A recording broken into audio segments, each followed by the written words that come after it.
সকালে তখনও চারিদিকে নিস্তব্ধতা বিরাজ করছিল। মানুষজনের কোলাহলমুক্ত পরিবেশে মাঝে হঠাৎ সুমধুর কণ্ঠে রাধা মাধবের ভজন। জয় রাধা মাধব জয় কুঞ্জ বিহারী, জয় রাধা মাধব জয় কুঞ্জ বিহারী। মধুছন্দা টয়লেট থেকে বেরিয়েছিল একটি চওড়া লাল পেড়ে শাড়ির সাথে লাল রঙের ব্লাউজে। সিঁথিতে চওড়া করে সিঁদুর দিয়ে ঠাকুর ঘরে পৌঁছতেই দেখে পুরোহিত মশাই তখনও আসেনি।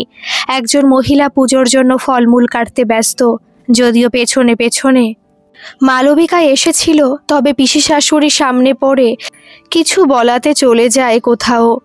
অগত্যা মধুছন্দা একাই ঠাকুর ঘরে পৌঁছে সবকিছু দেখে চন্দনের সরঞ্জাম নিয়ে চন্দন বাটাতে ঘষতে ঘষতে রাধা মাধবের ভজন গাইতে শুরু করে। তার সেই সুমধুর কণ্ঠের ভজন পুরো অট্টালিকাতে গুঞ্জে গুঞ্জে ওঠে। আওয়াজ গিয়ে পৌঁছায় শ্বশুর মশাইয়ের ঘরে। তিনিও ঠাকুর ঘরে আসার জন্য উদ্গ্রীব হয়ে পড়েন।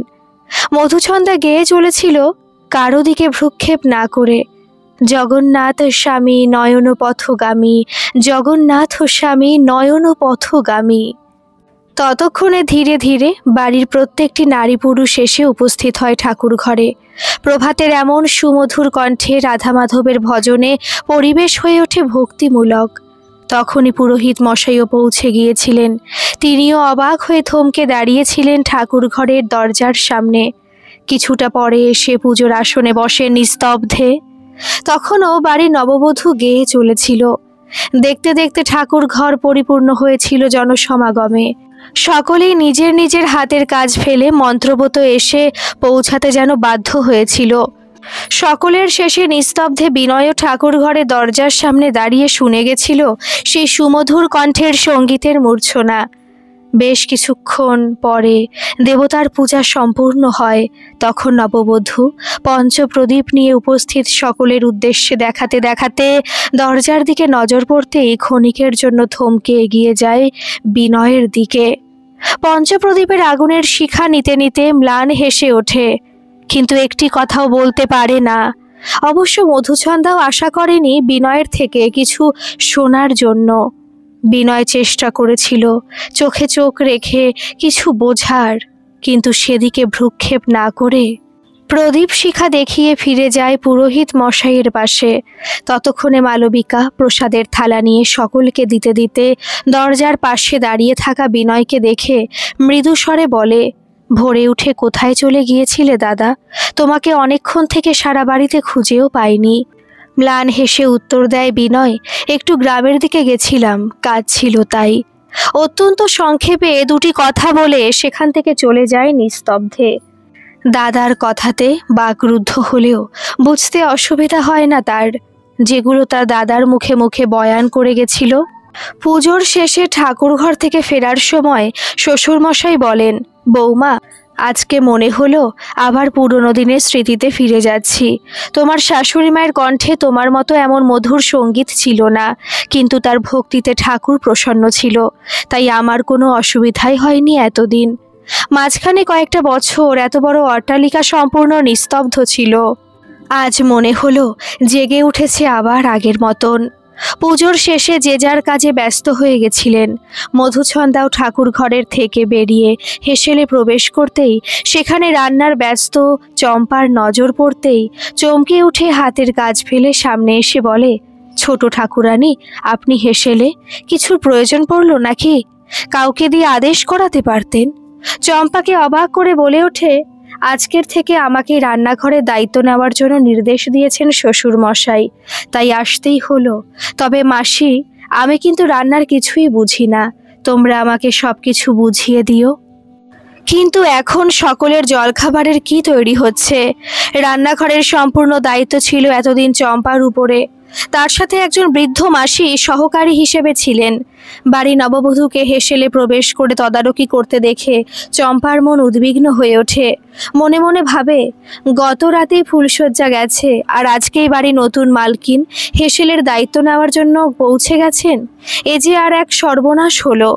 এতদিন নিজের ইচ্ছা মতো রান্না যেমন তেমন করে যাচ্ছিল, তার সাথে এই বিরাট রান্নাঘর থেকে অনেক কিছুই সরাতে পারত নিজের বাড়ির জন্য।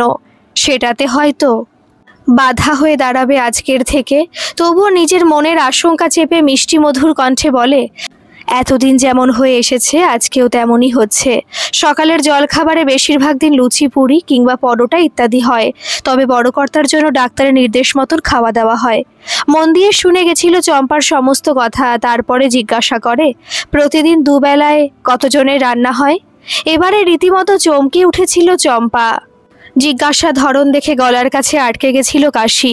নিমেষে সামলে নিয়ে বলে ওঠে, সকালে জলখাবার তৈরি হয় প্রায় 15 জনের মতো, দুপুরবেলা খাবার তৈরি হয় ওই রকমই 15 থেকে 18 জনের মতন, রাতে ওই রকমই হয়। সব কিছু শুনে মধুচন্দ্রা বলে, বাড়ির পাকাপাকি সদস্য সংখ্যা এখন থেকে যদি ধরি তাহলে 3 জন। অতিথি হিসেবে পিসি শাশুড়ি এবং তার মেয়ে ধরলে 5 জন হচ্ছে। বাকিরা বাড়ির কাজের সাথে যুক্ত। তাদের এমনটাই তো? মধুচন্দ্রার অচানক আক্রমণে চম্পা মাসি দিশাহারা হয়ে উঠেছিল। সে মনে মনে ভেবে ওঠে, বৌভাতের পরের দিনই এমনভাবে হেসেল সামলানোর জন্য বৌরানী এসে পৌঁছবেন তার তিলমাত্র ধারণা ছিল না। তথাপি কয়েকটি ঢোক গিলে মাথা নাড়িয়ে সম্মতি দেয়। মধুচন্দ্রা বলতে থাকে, যখন এই বাড়িতে তোমাদের দাদাবাবু না থাকেন কিংবা পিসি শাশুড়ি না থাকেন তখন সদস্য সংখ্যা বলতে শ্বশুরমশাই 1 জন, তখনও কি এতজনের রান্না হয়? চম্পা মনে হয় কেঁদে ফেলবে, এমন পরিস্থিতি এসে পৌঁছে গেছিল। কিছু উত্তর না দিতে পেরে কেবল মাথা নাড়িয়ে সম্মতি দেয়। ঠিক তখনই মধুচন্দ্রা বলে ওঠে, আজকে যা করেছো করে নাও, আগামীকাল থেকে আমার কাছে সম্পূর্ণ হিসাব নিয়ে আসবে। এছাড়া প্রতিদিনের কি রান্না হচ্ছে আমাকে না জানিয়ে যেন না হয়, এটা যেন মাথায় থাকে। কথাটা শেষ করেই হেসেল থেকে বেরোনোর মুহূর্তে বুঝতে পারে আড়াল থেকে বিনয় তার উপরে লক্ষ্য রেখেছিল এবং তার চোখে মুখে উল্লাসের সৃষ্টিটা মধুচন্দ্রা চোখের থেকে আড়াল হতে পারেনি। রান্নাঘরের বাইরে পিসি শাশুড়ির সাথে মালবিকাও দাঁড়িয়েছিল, সেটাও লক্ষ্য করেছিল মধুচন্দ্রা।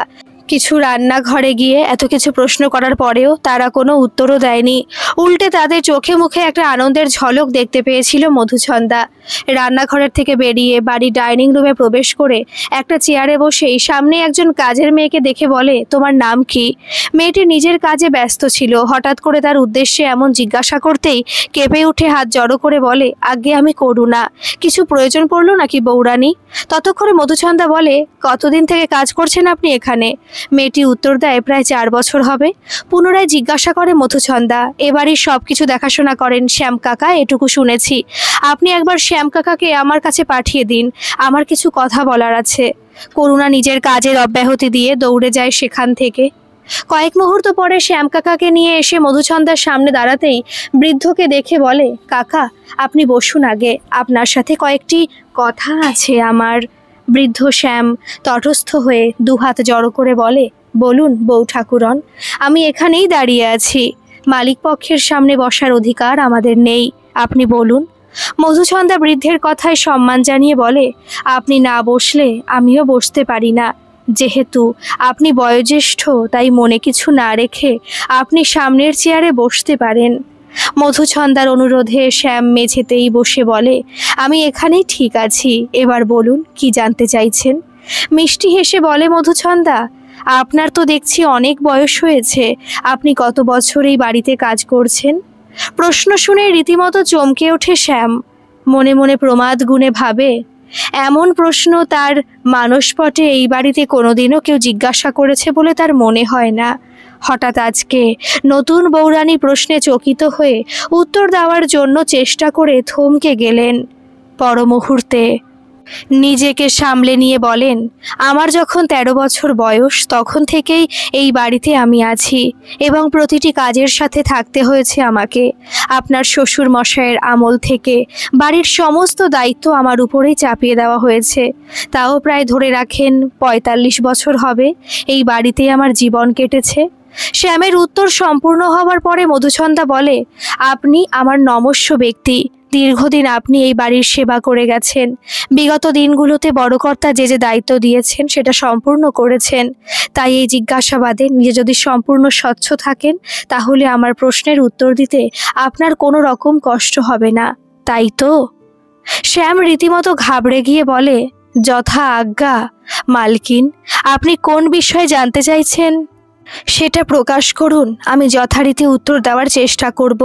তখনই মধুচন্দা বলে ওঠে, বিশেষ কিছুই নয়, আপনার থেকে এটুকুই জানতে চাই, এই বাড়িতে প্রতিদিন কতজন দুবেলা আহার করেন এবং এই বাড়িতে রান্নার জন্য বাজার থেকে কত টাকার সামগ্রী কেনা হয়ে আসে। আপনি এর আগের হিসাবগুলো যাকে দিয়েছেন তাকেই দিয়ে দেবেন, সেই বিষয়ে আমার কোনো আগ্রহ নেই। কিন্তু আজকের থেকে প্রতিদিনের বাজারের হিসাব, কতজন বাড়িতে খাওয়া দাওয়া করছেন তার হিসাব এবং কোন খাতায় কি খরচ করছেন সম্পূর্ণ হিসাব প্রতিদিন সকালে আপনি দেবেন। মধুচন্দার কথাগুলো শুনেই শ্যাম কাকার চক্ষু কপালে ওঠে। তখনই চিন্তা করে, এ যাবৎকাল এই বাড়িতে কাউকে কোনো হিসাব দিতে হচ্ছিল না যতদিন থেকে সে দায়িত্ব নিয়েছিল। আজকে হঠাৎ নতুন বৌরানী হিসাব যখন চাইলেন তখন তো দিতেই হবে। তাই মনে মনে ঈশ্বরকে জপ করে বলে উঠলেন, আগে মা ঠাকুরন, কাল থেকে প্রতিদিনের হিসাব আপনি পেয়ে যাবেন। দুদিন থেকে শ্বশুর মশাইয়ের অনুরোধে সক্রিয় হয়ে উঠেছিল মধুচন্দা। সে ভেবে নিয়েছিল এই বাড়িতে থাকলে প্রেম ভালোবাসা পাওয়া তার ভাগ্যে নেই, তখন বিষয় সম্পত্তির হিসাব নিকাশ নিতে নিতে তার জীবনটা এমনভাবেই চলে যাবে। স্বামীর প্রতি মনের ইচ্ছাটা ক্রমশ ধূমিল হয়ে উঠেছিল। তাই ভেবে নিয়েছিল কর্মকার পরিবারের সম্পত্তির হিসাব নিকাশ এর সাথে লাইব্রেরিতে মনোনিবেশ করে জ্ঞান অর্জনের সাথে তার উন্মুক্ত যৌবনের দিনগুলো কেটে যাবে। নিজের মনের ইচ্ছায় প্রেম ভালোবাসা, শারীরিক ইচ্ছা কামনাগুলোকে দমন করার এটাই একমাত্র সঠিক রাস্তা। সেই মতোই আজ থেকে সংসারের হাল ধরার চেষ্টায় লেগে পড়েছিল কোমর বেঁধে। মধুচন্দা নিজের মন স্থির করে নিয়েছিল, স্বামী স্ত্রীর সম্পর্কে যদি মনের মিলন না হয় তাহলে শ্বশুর মশাইয়ের দায়িত্ব পালনের সাথে নিজের শিক্ষার দিকে মনোনিবেশ করে জীবন সংগ্রামের পথে এগিয়ে যাবে। সেই মতোই প্রথম পদক্ষেপ হিসেবে ঠিক করেছিল সংসারের সদস্য বাদে কতজন বাড়িতে কর্মরত এবং তাদের থাকার সাথে মাসিক খরচা কীরকম সেগুলো সে বুঝে নেবে। শ্যাম মধুচন্দার কথায় রীতিমতো ব্যতিব্যস্ত হয়ে পড়ে বলে, বৌরানী, এ বাড়ির অন্দরমহলে নারী পুরুষ মিলিয়ে মোট 12 জন কর্মচারী দিবারাত্রি কর্মরত। এছাড়া দারোয়ান 2 জন পালা করে দিনে রাতে কর্তব্য করে। বাকি বাগানের চাষের এবং দিঘির কাজে আরও 14-15 জন আছেন। সব মিলিয়ে 28-29 জন হচ্ছে। শ্যাম এমন হিসাব দিতে গিয়ে ঘেমে উঠেছিল। তাই কিছুটা দম নিতে মধুচন্দা বলে ওঠে, বাড়িতে যারা কর্মরত তারা বাড়ির রান্না যা হয়ে থাকে সেটাই ভোজন করেন। এটা বুঝেছি চম্পা মাসি থেকে। এবার যারা বাইরে কর্মরত তাদের খাওয়া দাওয়া কিভাবে হয়? আজ বৌরানীর অচানক হিসাবের আক্রমণে দিশাহারা হয়ে উঠেছিল শ্যাম। তথাপি সামলে নিয়ে বলে, তারা নিজেরাই রান্না করে ভোজন করেন। মহলে রান্নার সাথে তাদের কোনো সম্পর্ক নেই, তবে তাদের রান্নার যাবতীয় রেশনপত্র মহল থেকে যায়। মন দিয়ে সব কিছু শুনে যাওয়ার পরে পুনরায় জিজ্ঞাসা করে, আচ্ছা শ্যাম কাকা, এই যে মহলের এত খরচ সেগুলো কে দেখাশোনা করেন? মানে প্রতিদিনের নানা রকমের খরচ, যেমন বাজার থেকে কি কি আনা হয়, তাছাড়া অন্য কোনো খরচের দায়িত্ব কার উপরে? এতক্ষণে শ্যাম মনে মনে কিছুটা স্বাচ্ছন্দ্য বোধ হয়ে বলেন, হ্যাঁ আছেন তো, নবকুমার বাবু। তিনি দীর্ঘদিন এই সমস্ত কিছু দেখাশোনার দায়িত্বে আছেন। উনি সব কিছু জানেন এবং মহলের যাবতীয় ব্যাপার ওনার দ্বারাই হয়ে এসেছে দীর্ঘদিন ধরেই। মহলের সমস্ত হিসাব নিকাশ ওনার কাছেই থাকে। এবার মধুচন্দা মিষ্টি হেসে বলে, শ্যাম কাকা, আপনি একটা কাজ করুন, নবকুমার বাবুকে গিয়ে বলুন কাল সকাল 10টার পরে পিছনের মাসের যাবতীয় খরচের হিসাব নিকাশ নিয়ে আমার সাথে সাক্ষাৎ করেন। হ্যাঁ, আর একটা কথা জানাতে ভুলবেন না, এরপর থেকে প্রতিদিনের হিসাব আমি নেব। এতদিন যা হয়ে গেছে সেগুলো নথিপত্র আমি যখন খুশি দেখতে পারি। এবার আপনি নিজের কাজে যেতে পারেন। শ্যাম মধুচন্দা থেকে মুক্তি পেয়ে হাঁপ ছেড়ে বাঁচে। যাওয়ার আগে দীর্ঘ একটি নমস্কার জানিয়ে বেরিয়ে যেতেই মধুচন্দা বুঝতে পারে আড়ালে দাঁড়িয়ে এই সমস্ত ঘটনা লক্ষ্য করে গেছিল একজন নয় কয়েকজন, নানা দিক দিয়ে আড়াল থেকে। তার মধ্যে বিনয় যে ছিল সেটা তার বুঝতে বাকি রইল না। তবে আশ্চর্য হয়েছিল এটা ভেবে, এতক্ষণ ধরে ডাইনিং রুমে শ্যাম কাকাকে প্রশ্নের পরে প্রশ্ন করে যাওয়ার পরেও কেউ এই ঘরে প্রবেশ করেনি, কিংবা তার এমনভাবে মহলের পুরাতন কর্মচারীকে জিজ্ঞাসাবাদ করে যাওয়াতে কেউ প্রতিবাদ করতেও আসেনি। ডাইনিং রুমের থেকে বেরিয়ে শ্বশুরমশাইয়ের ঘরের দিকে যাওয়ার সময় মালবিকা হঠাৎ করে পাশে এসে দাঁড়িয়ে বলে ওঠে, মামার কাছে যাচ্ছ? আমিও যাব তোমার সাথে। পরের দিন দুপুরের পরে পিসি শাশুড়ি সাথে মেয়েকে নিয়ে বাড়ি থেকে রওনা দেওয়ার সময় মধুচন্দা এসে দাঁড়িয়েছিল। গাড়িতে বসার সময় প্রণাম করতেই তিনি আশীর্বাদ দিয়ে বলেন, বৌমা, তুমি তোমার লক্ষ্যে এগিয়ে যাও। নিজে সমস্ত কিছু বুঝে নিয়ে নিজের মতো করে সংসারের হাল শক্ত হাতে ধরে রাখতে চেষ্টা করো। আমি বুঝতে পেরেছি তুমিই পারবে সব দিক সামলে নিতে। তোমার বুদ্ধির সাথে দূরদর্শিতার আভাস পেয়ে খুব খুশি হয়েছি। আশীর্বাদ করি তোমাদের দুজনের মধ্যেকার সম্পর্কটাকে সহজ সরল করতে পারলে পরবর্তীতে এই বাড়িতে পুনরায় খুশির সাথে আনন্দের মাত্রা বেড়ে যাবে। এটা বলার অপেক্ষা রাখে না। মালবিকা চলে যাওয়ার পরে মধুছন্দা কিছুটা একাকী বোধ করলেও লাইব্রেরিটাকেও নিজের নিত্যদিনের সঙ্গী বানিয়ে ফেলেছিল। শ্বশুর মশাই থেকে সব কিছু বুঝে নেওয়ার আজ্ঞা পেয়ে নিজের কাজের গুরুত্ব বুঝে যেমন নবকুমার বাবুকে নাকানি চুবানি খাইয়ে ছেড়েছিল, তাতে তিনিও বুঝে গেছিলেন এখনকার বৌরানী দেখতে যতটা সুন্দরী ভিতর থেকে ততটাই কঠিন। সেদিনের পর থেকে প্রতিদিন হিসাবের খাতা ধরে দেখিয়ে নিয়ে যাওয়াটা অনিবার্য হয়ে গেছে। তাতে অযথা খরচের লাগাম লাগাতে কিছুটা হলেও সক্ষম হয়। ফুলশয্যার পরের দিন থেকে বিনয় অন্য ঘরে নিজের রাতের আস্থানা করে নেওয়াতে মধুছন্দার সুবিধাই হলো। অযথা চিন্তা করে আতঙ্কিত হয়ে ওঠার থেকে বেঁচে গেলেও রাত গভীর হলেই তার স্বপ্নে রাজকুমার এসে পৌঁছে যেত। সেই চিন্তা থেকে নিষ্কৃতি পাওয়ার জন্য অনেক রাত পর্যন্ত জেগে নানা রকমের উপন্যাসে মনোনিবেশ করাটাই শ্রেয় মনে হয়েছিল তার কাছে। ফুলশয্যা দুদিন পর থেকে বিনয় অফিসে যাওয়া শুরু করে। অফিসে যাওয়ার পূর্বে চম্পা মাসিকে নির্দেশ দিতে শুরু করেছিল সকালের জলখাবার কেমন হবে, কতজনের জন্য তৈরি করতে হবে, বাড়ির সদস্যদের আলাদা করে তৈরি হবে, সেটা যে যেমন পছন্দ করে তেমনই, সাথে কাজের লোকেদের আলাদা করে তার নির্দেশ মতো। এতদিন বিনয় অফিসে যাওয়ার আগে ভোজন করে যেত না। মধুছন্দার নির্দেশ মতো জলখাবার খেতে হয়েছিল, সাথে দুপুরের লাঞ্চ বক্স সাথে নিয়ে যেতে হয়েছিল। প্রথম দিন অফিসে যাওয়ার পূর্বে দূর থেকেই বলেছিল, এতদিন যা হয়ে গেছে গেছে, আজকের থেকে আপনি বাড়ি তৈরি জলখাবারের পরে দুপুরের খাবার সাথে নিয়ে যাবেন, আমি নিজের হাতে সবকিছু ব্যবস্থা করে দেব। মধুছন্দার কথায় বিনা প্রতিরোধে নীরবে সম্মতি জানিয়েছিল বিনয়। মনে মনে নিজের স্ত্রীর সিদ্ধান্ত মেনে নিতে হয় সংসারে ভাঙনের কবল থেকে রক্ষা করতে। তবে মধুছন্দার সক্রিয় হয়ে ওঠার ভূমিকায় প্রসন্ন না হয়ে পারেনি। দীর্ঘদিন সংসারটা যেভাবে ছন্নছাড়া অবস্থায় ছিল তাতে বাড়ির প্রতি কেবল কর্তব্য থেকে গেছিল টাকা পয়সা দিয়ে। গোমস্তা নবকুমার বাবুর হাতে সবকিছু ছেড়ে দেওয়াতে সে যে লুটে পুটে খাচ্ছিল সেটা বুঝেও নিরুপায় হয়ে থাকতে হতো তাকে। এমন সব কারণের জন্য মধুছন্দার উপরে ক্রমশ নির্ভরশীলতা বেড়েই যাচ্ছিল। তার উপরে বাবার সম্পূর্ণ দায়িত্ব নিজের উপরে তুলে নেওয়াতে নিজেও কিছুটা শান্তিতে থাকতে পারছিল। তার জন্য মধুছন্দার কথায় প্রতিরোধ করতে পারিনি, উল্টে স্বইচ্ছায় মেনে নিয়েছিল। হপ্তা কয়েক পরে এক ছুটির দিনে কিছুটা দূরত্ব বজায় রেখে বিনয় মধুছন্দাকে বলে, আপনার রেগুলার কলেজ যাওয়াটা অত্যন্ত কঠিন, তাই আপনাকে প্রাইভেটে আগামী শিক্ষার ব্যবস্থা করেছি। তার জন্য আজ থেকে দুজন রিটায়ার্ড কলেজের প্রফেসরকে নিযুক্ত করলাম, একজন অঙ্কের জন্য আর একজন ইংরেজি ভাষার জন্য। দুজনেই বয়স্ক ম্যাডাম, আমার পূর্ব পরিচিত। ওনাদের সব কিছু বুঝিয়ে বলাতে খুশি খুশি রাজি হয়েছেন। একদিন ছাড়া ছাড়া দুপুরের পরে তারা বাড়িতে এসে আপনাকে শিক্ষা দিয়ে যাবেন, বাকি ব্যবস্থা আমি যথাসময়ে করে দেব। মধুছন্দার শিক্ষা শুরু হয়েছিল যথাসময়। ইদানিং তার কাছে অন্য কিছু ভাবনা চিন্তার সময় ছিল না। অঙ্কের ম্যাডাম রূপা ম্যাডাম যদিও বয়স্ক মহিলা ছিলেন, কিন্তু খুব প্রাণখোলা এবং প্রাণবন্ত। প্রথম দিন এসেই মধুছন্দার রূপের প্রশংসা করার সাথে সাথে বলেন, বেশ কয়েক বছর হলো কর্মজগৎ থেকে দূরে আছি, তবে বিনয়ের অনুরোধে সাড়া দিতেই হলো। এখন দেখছি সাড়া না দিলে আমি তোমার মতন একজন ছাত্রী পেতাম না। তোমার স্বামী একসময় আমার ছাত্র ছিল, খুব ভালো লাগলো এবার থেকে তোমার সাথে পড়াশোনার বাহানায় খানিকক্ষণ কাটাতে পারবো। মধুছন্দা ম্যাডামের পায়ে হাত দিয়ে প্রণাম করে বলে, আমারও সৌভাগ্য, আপনার মতন একজন অভিজ্ঞ শিক্ষককে পেয়ে আমি ভাগ্যবতী। আমি যথাসাধ্য চেষ্টা করব আপনার থেকে শিক্ষা গ্রহণ করার। সেদিন থেকে রূপা ম্যাডাম বাড়িতে এসে বেশ কয়েক ঘন্টা ধরে অঙ্কের বিভিন্ন সূত্রগুলো খুব সহজ সরলভাবে বুঝিয়ে গেছিল। তার কারণে মধুছন্দার অসুবিধা হতো না, খুব শীঘ্রই অঙ্কে মনোনিবেশ করতে পেরেছিল। তাছাড়া রূপা ম্যাডাম তার সাথে বন্ধুত্বের মতন আচরণ করে গেছিল। কখনো হেসে ঠাট্টা করে, কখনো বা কৃত্রিম কটাক্ষ করে নানা বিষয়ে বুঝিয়ে যাওয়ার সাথে সাথে সাংসারিক বিষয়গুলো বুঝিয়ে যাওয়াতে মধুছন্দার সুবিধাই হয়েছিল। একদিন ছাড়া ছাড়া রূপা ম্যাডাম আসতেন ঠিক দুপুরে খাওয়া দাওয়ার পরেই, এবং সন্ধ্যার পরে আরতি শেষ হলে চা খাইয়ে তবে রূপা ম্যাডামকে ছাড়ত। পড়াশোনার শেষে সন্ধ্যায় ঠাকুর ঘরে আরতিতে অংশগ্রহণ করে মধুছন্দার কণ্ঠের সুমধুর ভক্তিমূলক সঙ্গীত শুনে তিনি যেন বার্ধক্যের প্রান্তে এসে নতুন অধ্যায় শুরু করেছিলেন। তেমনি ইংরেজি ম্যাডাম ছিল সুপর্ণা ম্যাডাম, তিনিও প্রফেসর ছিলেন কলেজের, তবে তিনি কিছুটা সংযত এবং গাম্ভীর্য অবলম্বন করতেন। প্রথম দিনের সাক্ষাতে বলেছিলেন, বিনয় আমার খুব প্রিয় স্টুডেন্ট ছিল একসময়। তার স্ত্রীকে আমাকে পড়াতে হবে জেনে প্রথমটা আশ্চর্য হয়ে গেছিলাম। এত শিক্ষিত ছেলেটার বউ যে সামান্য উচ্চ মাধ্যমিক শিক্ষা প্রাপ্ত এটা ভেবেই।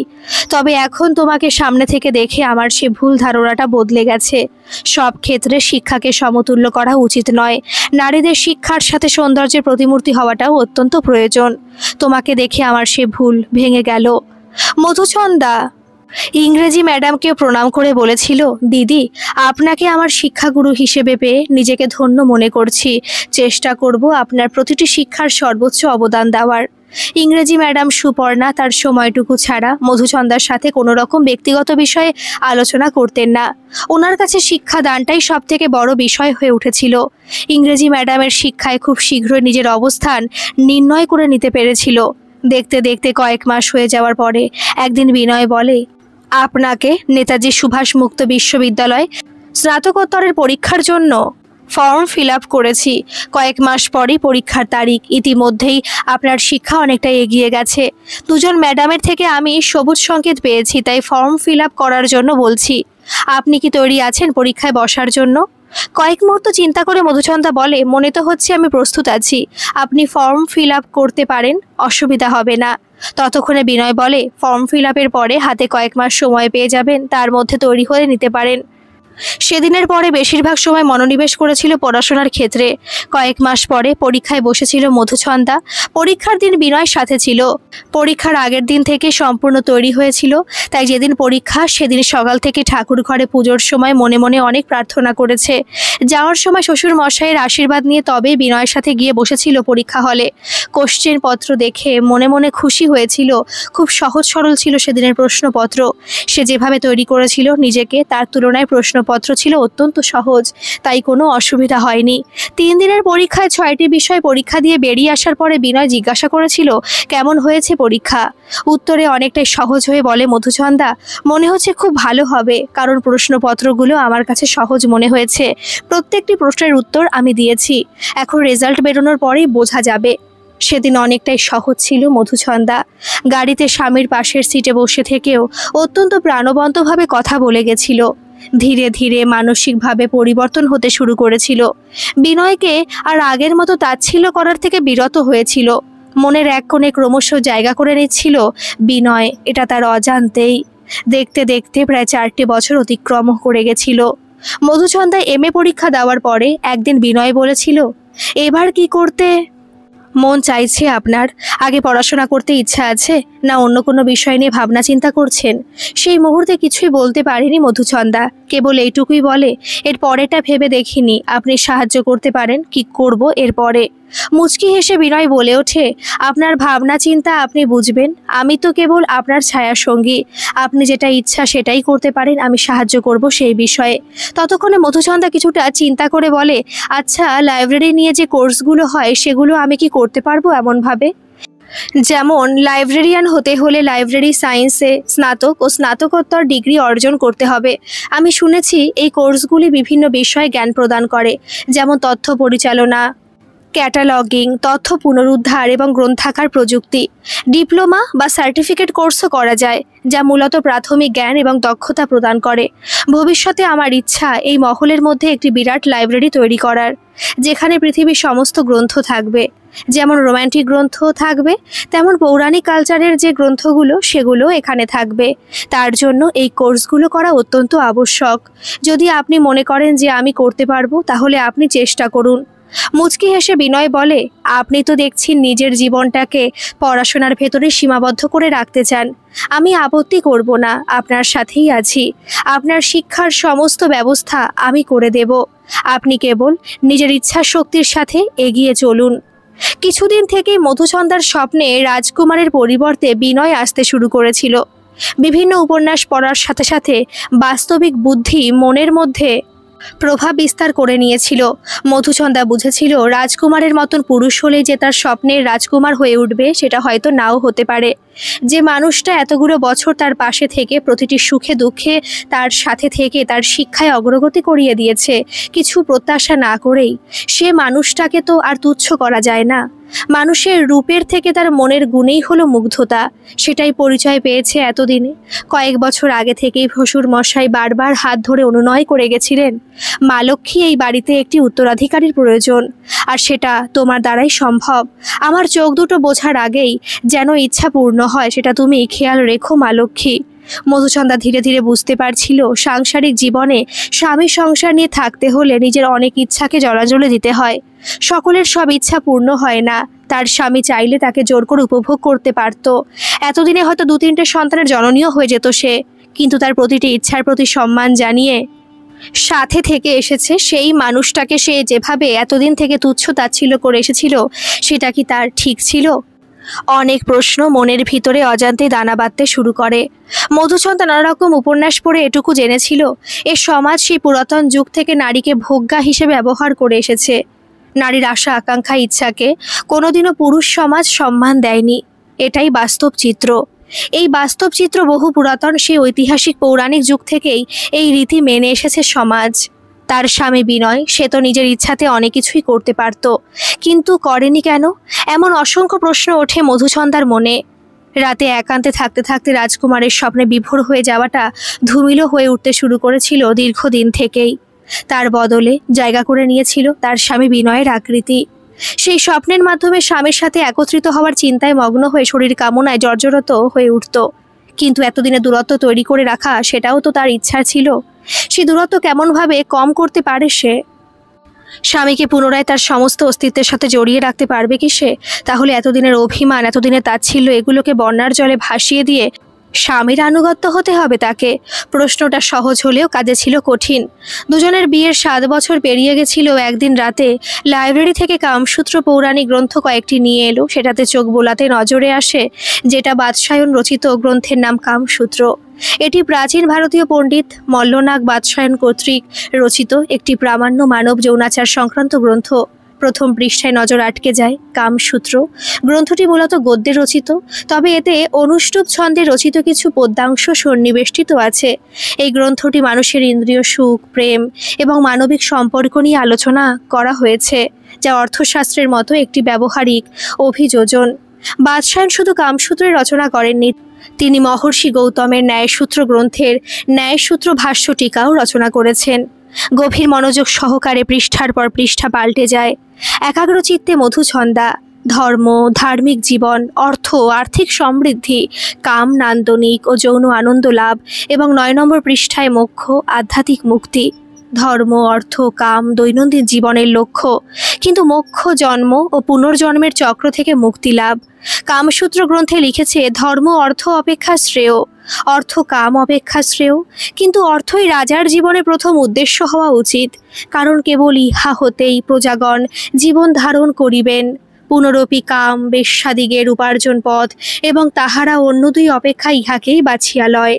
ইহা সাধারণ নিয়মের বার্তায় কামসূত্র 1, 2, 9, 14 অনুচ্ছেদে লেখা আছে।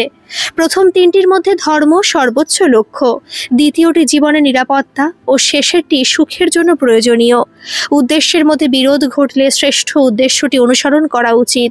তাই অর্থোপার্জনের জন্য ধর্মত্যাগ বা সুখের জন্য অর্থোপার্জনের পন্থাটিকে উপেক্ষা করা উচিত, যদিও এর ব্যতিক্রম আছে। বাৎসায়নের মতে শিশুকালেই এক ব্যক্তির অর্থোপার্জনের উপায় শিক্ষা রপ্ত করা উচিত। যৌবনকাল আনন্দ উপভোগের কাল, বয়স অতিবাহিত হলে তার ধর্ম কর্মে মনোসংযোগ করে মোক্ষ লাভের উপায় চিন্তা করা উচিত। ধীরে ধীরে বুঝতে পারে অর্থ উপার্জনের সাথে যৌবনকালে যৌবনের ধর্ম পালন করা অত্যন্ত আবশ্যক, না হলে সৃষ্টির গতি থমকে যেতে বাধ্য হবে। গৌতম বুদ্ধ একটি কামসূত্র শিক্ষা দিয়েছেন। এটি অথর্বজ্ঞ গ্রন্থের প্রথম সূত্রে পাওয়া যায়। এই কামসূত্র অবশ্য সম্পূর্ণ ভিন্ন প্রকৃতির। এখানে বুদ্ধ ইন্দ্রিয় সুখের অনুসন্ধান কত ভয়ানক হতে পারে তা শিখিয়েছেন। কামশাস্ত্র বা কামসূত্র একটি ভারতীয় শাস্ত্র, যেখানে প্রেম, যৌনতা এবং আনন্দপূর্ণ জীবনযাপনের বিষয় আলোচনা করা হয়েছে।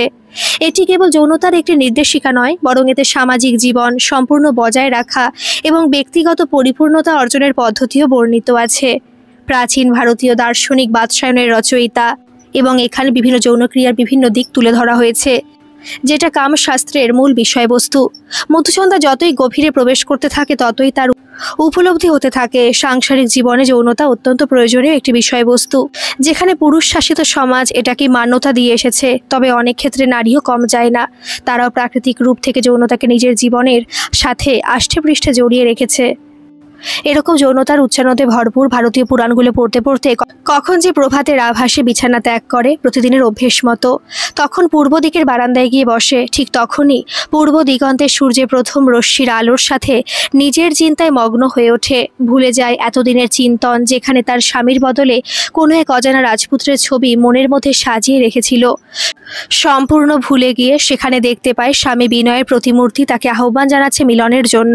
মনে মনে সিদ্ধান্ত নিয়ে ফেলে, আর নয়, মানুষটাকে আর তাচ্ছিল্য করা যাবে না, নিজেই সমর্পিত হবে তার নিকটে। সিদ্ধান্ত নিতে ঠিক করে ফেলে আজকে রাতেই ঘরটাকে সাজিয়ে তুলবে। দীর্ঘ 7-7টা বছর সে নিজেও কষ্ট পেয়েছে, তার সাথে সে মানুষটাকেও সমানে কষ্ট দিয়ে গেছে।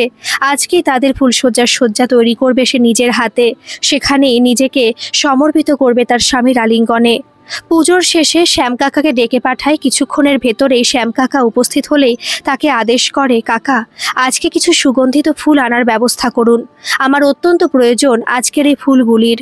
অতীব আশ্চর্য হয়ে উঠেছিল শ্যামকাকা। মনে মনে ভাবলেন, বাগানের এত ফুল থাকতেও বাইরের থেকে আবার এত ফুলের প্রয়োজন পড়ল কিভাবে? পুজোর জন্য বাগানের ফুলই যথেষ্ট ছিল তাহলে। কিন্তু কোনো উত্তর খুঁজে না পেয়ে মাথা নাড়িয়ে সম্মতি দিয়ে সেখান থেকে চলে যায়। মনের ভিতরে কামনার আগুনে দগ্ধ মধুচন্দ্রা নির্ণয় নিয়ে ফেলেছিল, আজকে দুজনের ভিতরকার এতদিনের সৃষ্টি হয়ে থাকা দূরত্ব সম্পূর্ণ বিলুপ্ত হতে হবে। সেই মতোই সকাল থেকে এই ব্যবস্থায় লেগে পড়ে। রান্নাঘরে গিয়ে চম্পাকে আদেশ দেয় আজকে রাতে পঞ্চব্যঞ্জন সহকারে রান্না করার জন্য, এবং সন্ধ্যার পরে বাড়িতে কেবলমাত্র একজন মাত্র মহিলা কর্মচারীর উপস্থিতি কাম্য। অযথা বাড়তি কোনো কর্মচারী যেন মহলে উপস্থিত না থাকে। অফিসে যাওয়ার জন্য বিনয় তৈরি হচ্ছিল। তার কক্ষে পৌঁছে নিজের হাতে টাই বাঁধতে বাঁধতে ঘনিষ্ঠ হয়ে বলে, আজ অফিসের পরে অন্য কোথাও সময় না কাটিয়ে বাড়িতে ফিরে আসবেন, আপনার জন্য আজ অনেক কিছু প্রতীক্ষা করছে। মধুচন্দ্রার হেয়ালি বুঝতে না পেরে অবাক হয়ে ভাবে, আজ কি এমন হলো যাতে এতদিনে দূরত্ব নিমেষে ধূলিসাৎ হয়ে নিকটে এসে তার টাই বাঁধার সাথে বাড়িতে শীঘ্র আসার আমন্ত্রণ। কিন্তু কিছু প্রশ্ন করার আগেই মধুচন্দ্রা বলে ওঠে, আমি যাই, আপনার ভোজনের ব্যবস্থা করি, তাড়াতাড়ি চলে আসুন। আজ সকাল থেকে নিজেকে মনোমোহিনী রূপে সাজিয়ে রেখেছিল মধুচন্দ্রা। স্বামীকে প্রলোভিত করার সম্পূর্ণ প্রয়াস করে গেছিল। নিজের হাতে খাবার বেড়ে পাশে দাঁড়িয়ে থেকে বলে বলে খাইয়ে দেওয়ার পরে লাঞ্চ বক্স হাতে নিয়ে গাড়ির কাছে গিয়ে বিদায় জানানোর সময় বলে, ভুলে যাবেন না যেন, আজ তাড়াতাড়ি বাড়ি ফিরতে হবে আপনাকে। দুপুরের ভোজনের পরে নিজের কক্ষ সাজাতে বসেছিল মধুচন্দ্রা। কাউকে জানতে দিতে চায়নি আজকের ফুলশয্যার বিষয়টা। এতদিন সবাই যেভাবে ভেবে এসেছে সেভাবেই ভেবে থাকতে থাকুক, তাতে তার কিছু যায় আসে না। আজকের ফুলশয্যা কেবল দুজনের ভেতরের গোপন একটি অধ্যায়, যা 7 বছর পরে পরিপূর্ণ হতে চলেছে। সন্ধ্যার পূর্বেই নিজের ঘরটিকে মনোরম রূপে সাজিয়ে রান্নাঘরে পৌঁছেছিল। চম্পা মাসিকে আদেশ করে থাকা ব্যঞ্জন সম্পন্ন হয়েছে কিনা দেখার পরে বলেছে, সন্ধ্যা আরতির পরে সবাই যেন নিজের নিজের বাড়ি ফিরে যায়, কেবলমাত্র করুণাকে ছেড়ে দিয়ে। সেই উপস্থিত থাকবে মহলে একা। শ্বশুরমশাই রাতের খাবার নিজেই দাঁড়িয়ে থেকে খাইয়ে ফিরে আসার সময় হঠাৎ পা ছুঁয়ে প্রণাম করে বলে, আশীর্বাদ করুন, আমি যেন আপনার সুযোগ্য পুত্রবধূ হতে পারি। অবাক হয়ে তাকিয়েছিলেন শ্বশুরমশাই, তবুও পুত্রবধূর কথায় মৃদু হেসে বলেন, আমি সবসময় মনে করি তুমি আমার সুযোগ্য পুত্রবধূ। এই আশীর্বাদ প্রথম দিন থেকেই করে এসেছি, এখন আবার করলাম। আশীর্বাদ নিয়ে স্মিত হেসে বলে ওঠে, সেই যোগ্যতা প্রকাশ করার সময় এসে গেছে। আপনার মনের ভিতর এতদিনের আকাঙ্ক্ষাগুলোকে পূর্ণ করার প্রত্যয় নিয়ে ফেলেছি। কথাটা শেষ করেই বেরিয়ে আসে সেখান থেকে। সন্ধ্যা আরতির পরে একে একে বাড়ির সমস্ত কর্মচারীকে বিদায় জানায়। সম্পূর্ণ মহলটায় কেবলমাত্র থেকে গেছিল 2 জন কর্মচারী, একজন করুণা, অপরজন শ্বশুর মাসের দেখাশোনার দায়িত্বে থাকা ব্যক্তি। করুণাকে আদেশ দেয়, দাদাবাবু বাড়িতে আসলে সে যেন সামনে না থাকে। এছাড়া দাদাবাবু উপরে উঠে গেলে সেখানে কেউ যেন না যায়, সেটা দেখার দায়িত্ব তোমার উপরে।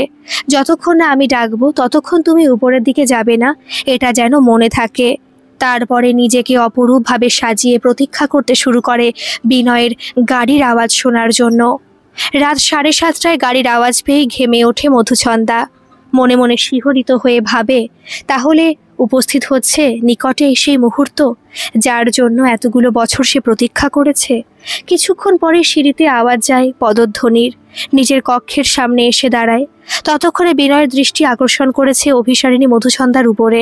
মুহূর্তে থমকে যায় সিঁড়ির মুখে। দীর্ঘ 7 বছরের সম্পর্ক তাদের দুজনের, কিন্তু আজকে মনে হলো অনেক কিছু পরিবর্তন যেটা ভাষায় প্রকাশ করা যায় না। থমকে দাঁড়িয়ে থাকার সময় ধীর পায়ে এগিয়ে এসে হাতের ব্যাগটা দিতে বলে, আজ থেকে এই ঘরটাই আমাদের দুজনের।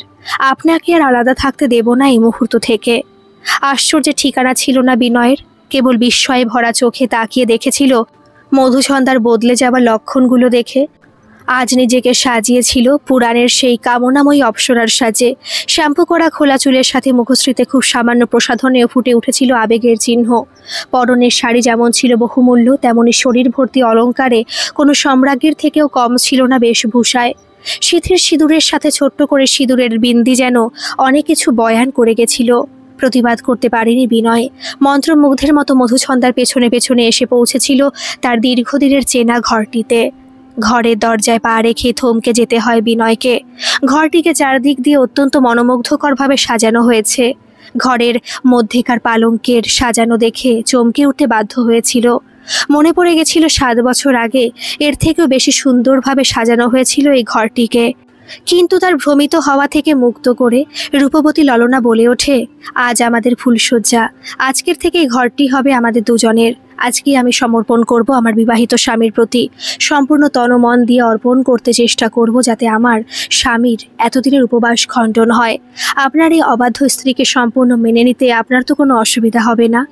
কথাটা বলতে বলতে স্বামীর পায়ের জুতো খুলে দিতে গিয়েই চমকে উঠে বিনয় নিজের পা সরিয়ে নিয়ে বলে, হ্যাঁ, এটা ঠিক যে দীর্ঘ 7 বছর আমারও তপস্যা ছিল আপনার মনের মতো হয়ে ওঠার জন্য। তবে এই নয় যে আপনাকে পায়ের তলায় থাকতে হবে। নিজের পাদুকা নিজেই খুলে নিতে পারবো, সে ধৃষ্টতা আপনাকে দিয়ে আমি কখনোই করাবো না।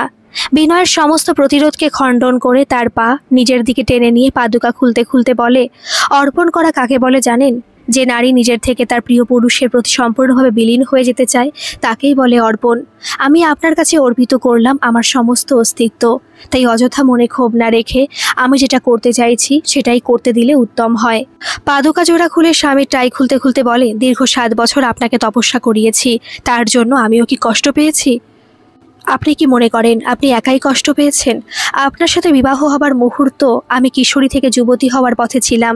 সেই সময় মনের আকাঙ্ক্ষাগুলো আকাশ ছুঁয়েছিল, যেগুলো বাস্তবে পরিণত হতে পারতো না কোনোদিনও। এখন সম্পূর্ণ যুবতী হবার পরে বুঝতে পেরেছি নারী পুরুষের শারীরিক সম্বন্ধের কারণগুলো। তাই নিজের স্বামীকে অবজ্ঞা করার মতো মনোভাব থেকে সম্পূর্ণ বিরত হয়ে স্বামীর সেবাকে নিজের ধর্ম মনে করে স্বইচ্ছায় কর্তব্য করে যাওয়াকেই নারী ধর্মের শ্রেষ্ঠ ধর্ম মনে করি। সেই থেকে আমাকে বঞ্চিত করবেন না। অবাকের পরেও অবাক হবার পালা ছিল বিনয়ের কাছে। তাই নিজের সম্পূর্ণ অস্তিত্ব মধুছন্দার উপরে ছেড়ে দিয়ে বলে, বিয়ের পরের মুহূর্ত থেকে বুঝেছিলাম আপনার মনের মতো স্বামী আমি হতে পারিনি, কিন্তু আমিও হাল ছাড়িনি। আমিও চেষ্টা করে গেছি আপনার মনের মতো হওয়ার জন্য। আমি আশা করেছিলাম একদিন না একদিন আপনার মনের মতন স্বামী হয়ে উঠব।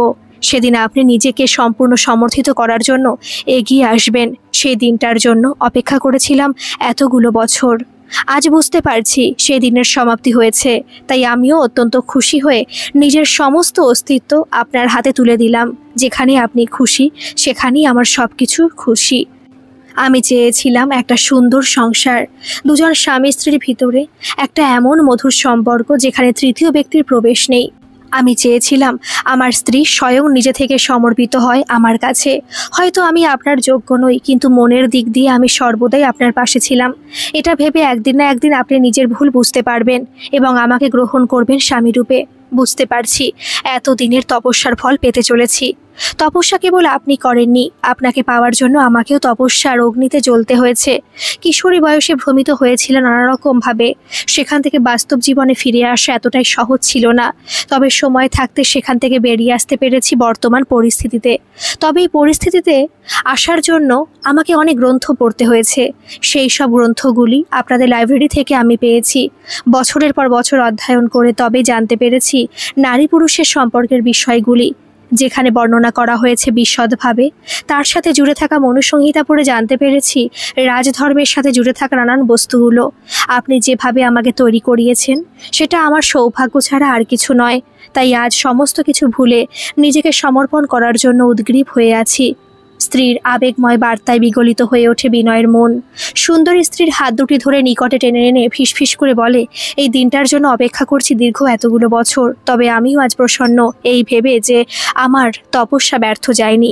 দুজনের কথার মাঝে দরজায় টোকা পড়তে মধুচন্দ্রা সামলে নিয়ে আওয়াজ দেয়, সেখানেই থাকো, আমি আসছি।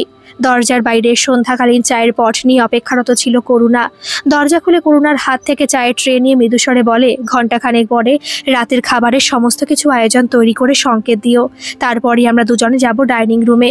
চায়ের ট্রে এনে বিনয়ের সম্মুখে রেখে বলে, অফিস থেকে ফেরার পরে কথায় কথায় অনেক দেরি করে দিলাম। এই সময় আপনার যে চায়ের প্রয়োজন সেটা ভুলতে বসেছিলাম। আর অপেক্ষা না করে উষ্ণ চায়ের সেবন করে টয়লেটে গিয়ে পরিচ্ছন্ন হয়ে আসুন। চায়ের কাপ তুলে নিয়ে বিনয় বলে, আমি একা নই, আপনিও আমার সাথে চায়ের অংশগ্রহণ করলে মনটা খুশি হয়ে উঠবে। কিন্তু আপনি তো চায়ের উপভোগ করেন না। মৃদু হেসে মধুচন্দ্রা বলে, আপনার অনুরোধ না রেখে পারবো না, তাই সঙ্গ দিতে আপত্তি নেই। বলে বিনয়ের সান্নিধ্যে বসে চা সেবনের উপরান্ত বিনয় বলে, আমাকে তাহলে একবার ওই ঘরে যেতে হয়। ততক্ষণে মুচকি এসে মধুচন্দ্রা বলে ওঠে, আপনার সমস্ত কিছু প্রয়োজনীয় জিনিসপত্র এখন এই ঘরে, কেবলমাত্র আপনার অফিসের দস্তাবেজ ওই ঘরেই রাখা আছে, তাই ব্যস্ত হওয়ার প্রয়োজন নেই। আপনি টয়লেটে প্রবেশ করে যান, সেখানেই হাতে নাগালে পেয়ে যাবেন পোশাক পরিচ্ছদ থেকে যাবতীয় জিনিসপত্র। টয়লেটে ঢুকে বিনয়ের অবাক হওয়ার পালা ছিল। তার প্রতিটা প্রয়োজনীয় জিনিস সযত্নে রাখা আছে। দীর্ঘদিন পরে মনের আনন্দে নিজের টয়লেটে স্নান সম্পন্ন করে হাতের কাছে পেয়ে যায় একজোড়া নতুন গোলাপি রঙের পায়জামা পাঞ্জাবি। সেগুলি হাতে নিয়ে মনে মনে মধুচন্দ্রার প্রশংসা করে এই ভেবে, আধুনিক পোশাকের বদলে জমিদারি স্টাইলের পাঞ্জাবি তারও প্রথম পছন্দের। নকশা করা গোলাপি রঙের ফুল হাতা পাঞ্জাবিটি সত্যি তার মনের মতন। পোশাক বদল করে সামনে রাখা আতর স্প্রে করে বেরিয়ে আসতেই সামনে মধুচন্দ্রাকে দেখে সলজ্জ হেসে ফেলতেই মধুচন্দ্রা বলে ওঠে, এই তো, আজ আপনাকে কতটা সুপুরুষ লাগছে বলুন তো। এতদিন যে সব পোশাক পরিচ্ছদ পরতেন সেগুলো আমার মোটেই ভালো লাগতো না। এখনকার মতো এ পর্যন্তই থাক। এর অন্তিম পর্ব কালকে আপলোড করব। আপনাদের কেমন লাগছে গল্পটি অবশ্যই কমেন্ট করে জানাবেন। আর ভালো লাগলে একটা সাবস্ক্রাইব করে আমার পাশে থাকবেন। ধন্যবাদ।